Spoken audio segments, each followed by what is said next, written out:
मैत्रीपूर्ण लढतीवर शिंदेंच्या शिवसेनेचे नेते अर्जुन खोतकर काय म्हणतात तेही बघूया। युतीमध्ये लढायचं म्हणल्यानंतर या अनुषंगाने काही ठिकाणी अशा प्रसंग येणार आहेत जिथं शिवसेनाही आग्रही आहे, जिथं भारतीय जनता पक्षही आग्रही आहे, जिथं NCP दादा गटही आग्रही आहे।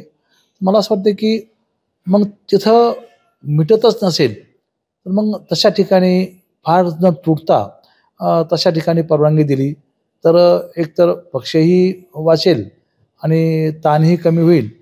राज्यामध्ये काही ठिकाणी असं होऊ शकतं। माझं मत जर विचारलं तर समसमान जागा लढल्या पाहिजे असं मत आहे आणि माननीय नेतृत्व करणारे माननीय एकनाथ शिंदे साहेब आहेत, तर आमच्या वाट्याला जास्तीच्या जागा आल्या पाहिजे आमचा आग्रह आहे। म्हणजे समसमानची सर्वांची ताकद तेवढीच आहे असं तुमचं म्हणणं आहे?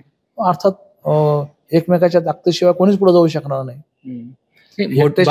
एकट्याच्या बळावर आता सरकार आणणं ही आता इतिहास जमाकुश झालेली।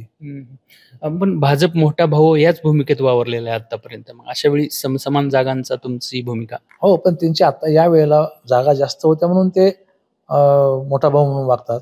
केंद्रामध्ये सत्ता त्यांची असल्यामुळं मोठा भाऊ या ठिकाणी म्हणून घेतात।